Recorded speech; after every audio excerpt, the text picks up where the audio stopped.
Ang flu ay nakakahawang sakit ng baga. Ito ay nagtatala ng milyong-milyong kaso kada taon sa buong mundo at ito ay dahil sa hindi mapuksang virus. Ang influenza virus or flu virus ay isang salot.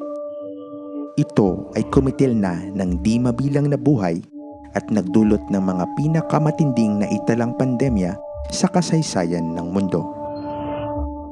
Kagaya ng ibang virus, ang flu virus ay parang parasite. Ang naipapasang virus na tinatawag na virion ay gawa sa ribonucleic acid or RNA at binabalutan ng protein.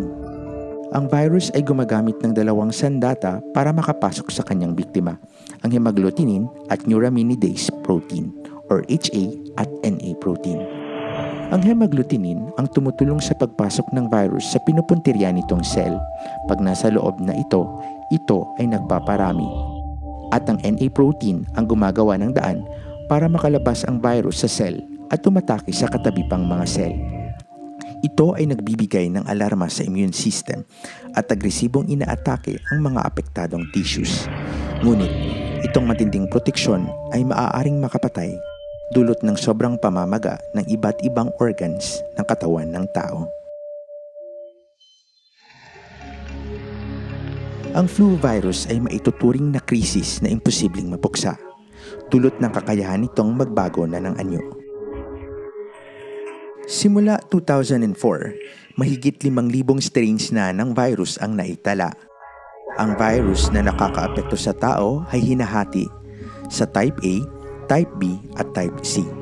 Ang Type A na nagdudulot ng pandemya, ang influenza A virus ay mabilis na nagbabago at may kakayahang maglipat-lipat sa iba't ibang host.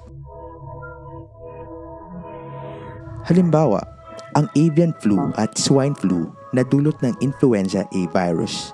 Ito ay may kakayahang lumipat sa ibon, sa baboy at sa tao.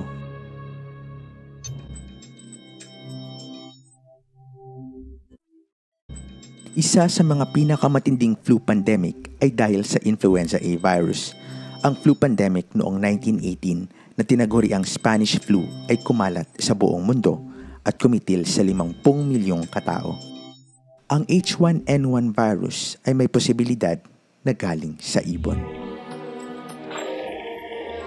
Ang posibilidad ng pandemya dulot ng influenza virus ay nananatili at ang mga siyentipiko ay taon-taong nagsisiyasat at gumagawa ng mga bagong bakuna para sa ating depensa.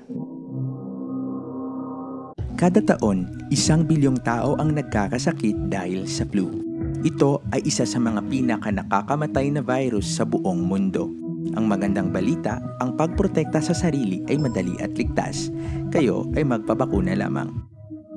Dahil ang proteksyon ng bakuna ay bumababa at ang virus ay nagbabago ng anyo, ang taon-taon na pagpapabakuna ay nirerekomenda. Ito ay importante sa mga high-risk na populasyon at lalo na ngayon sa panahon ng pandemya.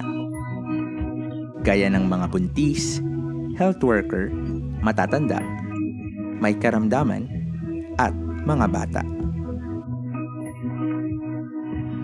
Tandaan, ang COVID vaccine ay hindi ka mapoprotektahan sa flu. Sila ay magkaiba. Kung maaari, kayo ay magpabakuna bago ang flu season sa bansa, bago ang October sa malalamig na bansa, at bago ang April sa maiinit na bansa. O kaya'y kumonsulta sa inyong doktor. Datapwat, kahit kailan magpabakuna, ito ay makakadulot pa rin ng proteksyon. Ang World Health Organization ang nag-a-update ng flu vaccine 2 beses kada taon.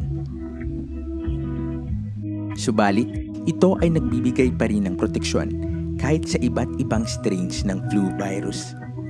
Ang pagpapabakuna ay nagpapababa sa matinding uri ng flu, mga komplikasyon nito at nagpapabilis ng paggaling. Ang World Health Organization ay nagre-rekomenda ng evidence-based vaccine. Tara na!